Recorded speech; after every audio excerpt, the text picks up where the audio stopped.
भगवान श्री राम ने बताया, स्त्रियों को ये 4 काम पति से पहले नहीं करना चाहिए।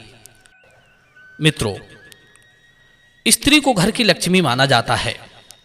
कहते हैं जिस घर में नारी सुखी है, जहां उसकी पूजा होती है, वहां समस्त देवी देवता निवास करते हैं। वो घर सदैव सुख समृद्धि से संपन्न रहता है। और जिस घर में नारी दुखी रहती है, उसका अपमान होता है, वहां दुख, रोग, शोक, दरिद्रता पांव पसार लेते हैं। हमारे देश में आदिकाल से नारी की पूजा होती आई है, क्योंकि नारी सुख समृद्धि को बढ़ाने वाली होती है। यदि वही नारी अपने नियम और आदर्शों का पालन नहीं करती है, तो वहां दुख और कलेश भी उत्पन्न हो जाते हैं। आज मैं आपको बताऊंगा कुछ ऐसे कामों के बारे में जिन्हें एक गृहिणी को पति से पहले नहीं करना चाहिए। मित्रों, आनंद रामायण में एक प्रसंग आता है जिसमें भगवान श्री राम जी ने नारियों को बहुत सुंदर शिक्षा दी है। हमारे घर की महिलाएं यदि उस शिक्षा को ग्रहण कर लें तो सदा पुरुषों की प्रिय बनी रहेंगी और घर में किसी तरह की गरीबी लाचारी नहीं आएगी। तो मित्रों, आपसे निवेदन है कि इस वीडियो को ध्यान से सुनना और अपने घर की समस्त नारी शक्तियों को इसे सुनवाना। ये प्रसंग उस समय का है जब प्रभु श्री राम अयोध्या के राजा थे। उनके पुत्र लव और कुश का विवाह हो चुका था। उस समय सीता मैया अयोध्या के महलों में महारानी बनकर रह रही थी। कुछ लोगों के मन में ये शंका अवश्य चलती होगी कि सीता जी महारानी बनकर अयोध्या के महलों में कब रही थी। वे तो ऋषि वाल्मीकि के आश्रम से लौटने के बाद ही पृथ्वी में समा गई थी। उस समय लवकुश का विवाह भी नहीं हुआ था। वे उस समय किशोर थे। तो बंधुओं, इस बात को लेकर शंका ना करें। प्रभु श्री राम का अवतार एक ही बार नहीं हुआ है, बल्कि हर कल्प में श्री राम का अवतार होता है। गोस्वामी तुलसीदास जी ने भी कहा है कि कल्प कल्प प्रभु अवतरहि, चारु चरित नाना विध करहि। यह कथा अन्य कल्प की है, जिसमें सीता मैया पृथ्वी में समाती हैं और प्रभु राम उन्हें पृथ्वी से वापस मांग लेते हैं। इस कल्प में त्रेता युग में भगवान श्री राम ने 11,000 वर्ष तक अयोध्या में राज्य किया था। जब प्रभु श्री रामचंद्र जी के दोनों पुत्र लव और कुश का विवाह हो गया था, तो एक दिन उनके समध्याने से कुछ भेंटें आई थी। सुंदर सुंदर फलों से और फूलों से सजी हुई टोकरियां थी। भगवान श्री राम ने उन टोकरियों में से कुछ टोकरी माता सीता जी के पास महल में भेज दी, कुछ टोकरी अपने भाई बंधुओं में बांट दी।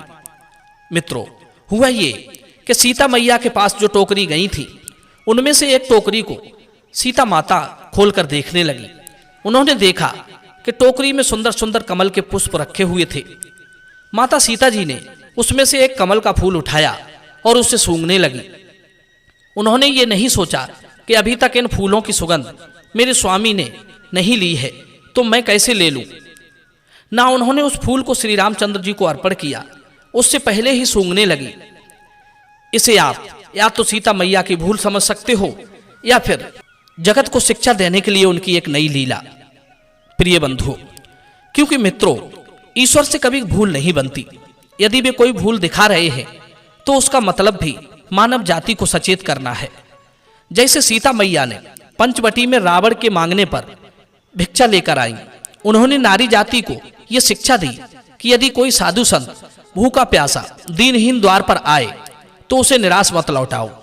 साथ ही साथ उन्होंने लक्ष्मण रेखा को पार करके यह भी बताया कि किसी साधु वेशधारी पर भी विश्वास करके अपना सुरक्षा कवच तोड़कर घर से मत निकलो, क्योंकि साधु वेश में भी कोई शैतान हो सकता है।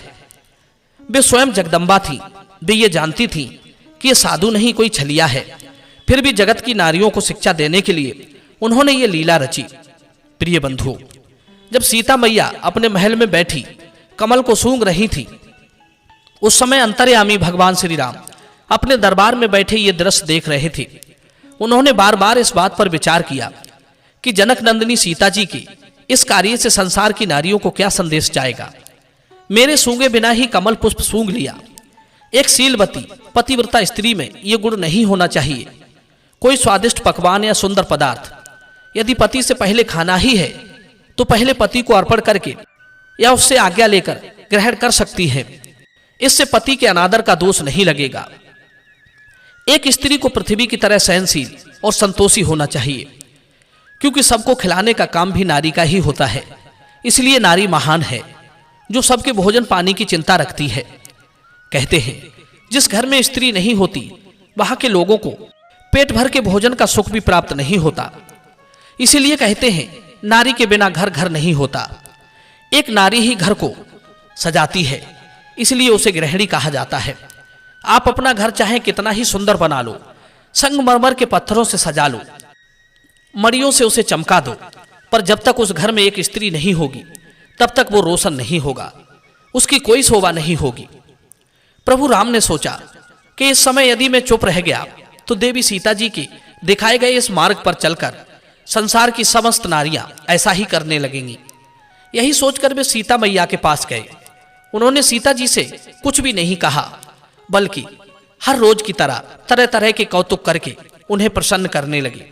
प्रिय बंधुओं, यहाँ पर प्रभु श्री राम पुरुषों के लिए भी एक बहुत बड़ी सीख दे रहे हैं। आपके घर की स्त्री से यदि कोई भूल हो भी जाए तो पुरुषों को चाहिए कि वे एकदम से उस पर झल्लाने ना लगें, बल्कि उसे इस तरह से समझाएं कि उसे अपनी गलती भी समझ में आ जाए और किसी को अपमान भी महसूस ना हो और कोई अपशब्द का भी प्रयोग ना हो। ये अपशब्द ही घर में फूट डालते हैं, एक दूसरे को अलग तक कर देते हैं, रिश्तों में कड़वाहट आ जाती है। अक्सर लोग यही भूल करते हैं, जब भी घर की स्त्री से कोई काम बिगड़ जाए तो एकदम क्रोध में आग बबूला हो जाते हैं, अपशब्दों की झड़ी लगा देते हैं, यार दोस्तों के सामने उसे मारने पीटने लगते हैं। जो काम बिगड़ना था वो बिगड़ गया। अब आपके गाली देने से, नाराज होने से, अपशब्द बोलने से वो ठीक नहीं हो जाएगा, बल्कि आपके रिश्ते बिगड़ सकते हैं। उचित यही है कि आप गलती करने वाले को इस तरह से समझाएं कि उसे बुरा भी ना लगे और उसे अपनी भूल का एहसास भी हो जाए, जैसा कि प्रभु राम ने सीता मैया को समझाया था। राम जी ने सीता माता को कैसे समझाया था, आइए आगे समझते हैं। जब प्रभु श्री राम सीता माता के पास जाकर बैठ गए, उनसे हंसी दिलगी की बातें करने लगे। सीता मैया ने भी भेंट में आई हुई उन टोकरियों को राम जी के आगे रख दिया। प्रभु राम ने उनमें से कुछ फल निकाले और स्वयं खाने लगे और देवी सीता जी को भी दे दिए। भगवान राम ने उस बात की चर्चा नहीं की कि तुमने हमारे सूंघने से पहले ही फूल क्यों सूंघ लिए। मित्रों, धीरे धीरे कई दिन बीत गए।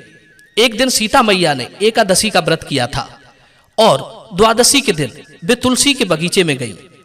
वहां जाकर उन्होंने तुलसी की पूजा की और उसकी परिक्रमा की। एकादशी व्रत रखने के कारण उनके शरीर में कुछ थकावट सी थी। इस कारण उनके साड़ी के पल्ले में फंसकर तुलसी का एक पत्र टूटकर पृथ्वी पर गिर पड़ा था। द्वादशी के दिन उस तुलसी पत्र को टूटा हुआ देखकर सीता मैया ने सोचा, ओहो, मैंने बड़ा भारी अपराध कर डाला। यह सोचकर वे कुछ भयभीत सी हो गई और उन्होंने उस पत्ते को उठाकर उसे प्रणाम करके उसी बगीचे में फेंक दिया और चुपचाप महल में लौट आई। मित्रों, संयोग से उसी दिन नारद मुनि भी भगवान श्री राम के महल में पधारे हुए थे। प्रभु श्री राम ने नारद जी का खूब स्वागत सत्कार किया और उन्हें आसन पर बैठाया। राम जी ने सीता मैया से भोजन परोसने के लिए कहा। माता सीता ने 2 थालियों में भोजन परोस दिया। एक थाली प्रभु राम के आगे रख दी, दूसरी थाली नारद मुनि के आगे रखने को चल दी। उसी समय नारद मुनि कहने लगे, हे माता, मुझे क्षमा करना, आज मैं तुम्हारा परोसा हुआ अन्न नहीं खा सकता, क्योंकि आज आपने एक बड़ा भारी पाप कर दिया है। आज द्वादशी है और द्वादशी के दिन तुमने एक तुलसी पत्र तोड़ दिया है। कहते हैं द्वादशी को, संक्रांति को, चतुर्दशी को, शुक्र और मंगल के दिन, सूर्य और चंद्र ग्रहण के समय, सूर्यास्त से पहले और सूर्यास्त के बाद, घर में संतान का जन्म होने पर, किसी का देहांत होने पर जो लोग तुलसी पत्र तोड़ते हैं वे मानो तुलसी पत्र ना तोड़कर भगवान का सिर काटते हैं। इसलिए आज मैं तुम्हारे हाथ का परोसा अन्न नहीं खा सकता। भगवान श्री राम को तो सब पता ही था, क्योंकि ये लीला उन्हीं ने रची थी। उनकी इच्छा से ही नारद मुनि ये सब कर रहे थे। ये सब जानकर भी प्रभु राम नारद मुनि से पूछने लगे, हे देवर्षि, क्या इस पाप से छूटने का कोई उपाय नहीं है? यदि तुम इसका उपाय जानते हो तो देवी सीता को बताकर इन्हें इस अपराध से मुक्त कर दो। मित्रों, नारद मुनि कहने लगे, हे भगवान, इसका एक ही उपाय है। यदि देवी सीता उस टूटे हुए तुलसी पत्र को अपने पतिव्रत धर्म की शक्ति से उस तुलसी के पौधे पर पुनः जोड़ दें तो इस पाप से मुक्त हो सकती हैं। सीता मैया कहने लगी, हे देवर्षि, इसमें कौन सी बड़ी बात है? मैं अपने पतिव्रत धर्म के बल से उसे अभी छोड़े देती हूं।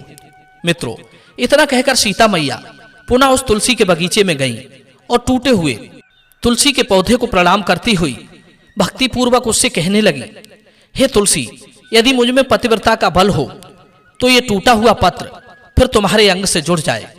मित्रों, ऐसा कहकर जब सीता मैया ने सामने देखा तो वो तुलसी का पत्र जुड़ा ही नहीं था। यह देखकर सीता मैया को बड़ा दुख हुआ। सोचने लगी, ऐसा मैंने पति का कौन सा प्रिय कार्य कर दिया है जो मेरे सतीत्व की शक्ति भी लुप्त हो गई। वे बड़ी दुखित थीं। नारद मुनि ने देखा कि माता सीता बड़ी दुखी हैं, तो वे उनके पास गए, उन्हें एकांत में ले जाकर समझाने लगे, हे माते, इस तुलसी पत्र के ना जुड़ने का कारण है कि आपने प्रभु राम से पहले कमल पुष्प की सुगंध ली है। पतिव्रता स्त्रियों को चाहिए कि यदि उनके पति ने हर्षपूर्वक सुगंध ना लिया हो तो स्वयं भी किसी पुष्प आदि की सुगंध ना लें। अब तुम एक काम करो, तुम तुलसी पत्र से ये कहो कि हे तुलसी पत्र, यदि उस कमल पुष्प को सूंघने के अतिरिक्त यदि मैंने कभी पति का निरादर नहीं किया है तो तुम अपने टूटे स्थान पर जुड़ जाओ। मित्रों, नारद के कहने पर सीता मैया ने फिर से तुलसी पत्र की प्रार्थना की और कहा, हे तुलसी पत्र, कमल पुष्प सूंघने के अतिरिक्त यदि मुझसे कभी पति का निरादर नहीं हुआ है तो तुम जुड़ जाओ। मित्रों, सीता मैया के इतना कहते ही तुलसी पत्र टूटे हुए स्थान पर पुनः जुड़ गया। सभी देवताओं और ऋषि मुनियों ने सीता मैया की जय जयकार की। उसी समय प्रभु राम ने सीता जी को गले लगा लिया और कहने लगे, हे देवी, ये सब मेरे द्वारा रची हुई एक लीला थी। मेरी इच्छा से ही तुलसी पत्र टूटा था। आपको शिक्षा देने के लिए ही मैंने ये सब किया था। मेरे कहने से ही नारद मुनि ने तुम पर दोषारोपण किया था, इसलिए आप उन्हें क्षमा करें। समस्त नारी जाति को मैंने तुम्हारे माध्यम से शिक्षा दी है कि वे अपने अपने पतियों को अलग अलग करके स्वयं भोगों का उपभोग ना करें, क्योंकि धर्म की स्थापना करने, सज्जनों की रक्षा करने और दुष्टों का विनाश करने के लिए ही मैंने ये अवतार लिया है। नारियों को अपनी बुद्धि से ही पतिव्रत धर्म की रक्षा करनी चाहिए। नारियों को चाहिए कि वे ये 4 काम पति से पहले ना करें। पहला काम, किसी चीज का उपभोग ना करें, यदि करें भी तो पति के साथ या उससे आज्ञा मिलने पर। दूसरा काम, किसी अनजान व्यक्ति से वार्तालाप ना करें। यदि आपके घर कोई अपरिचित या बाहर का व्यक्ति आए, भले ही वो परिचित का हो, तो भी पति के रहते उससे वार्तालाप ना करें। तीसरी बात, पति की सलाह लिए बिना किसी बड़े काम की शुरुआत ना करें। चौथा, पति की आज्ञा लिए बिना किसी परिचित व्यक्ति को भी घर पर ना बुलाएं, ना उसके साथ कहीं घूमने जाएं। यहां तक कि अपने पिता के घर भी जाएं तो पति से कहकर ही जाएं। आपत्ति काल में स्वयं निर्णय ले सकती हैं। अपनी व्यक्तिगत बातें या मान अपमान की बातें यदि किसी को बतानी पड़े तो पति को पहले बोलने दे। इससे नारियों का स्वाभिमान, सम्मान सदैव बना रहता है। इस वीडियो के विचार यदि आपको सही लगे हों तो फिर वीडियो को लाइक करके ही जाना। आगे फिर मिलेंगे आपको अगली वीडियो में एक खूबसूरत सी ज्ञानवर्धक चर्चा के साथ। आप सभी का बहुत बहुत धन्यवाद। जय श्री कृष्ण, जय श्री राम।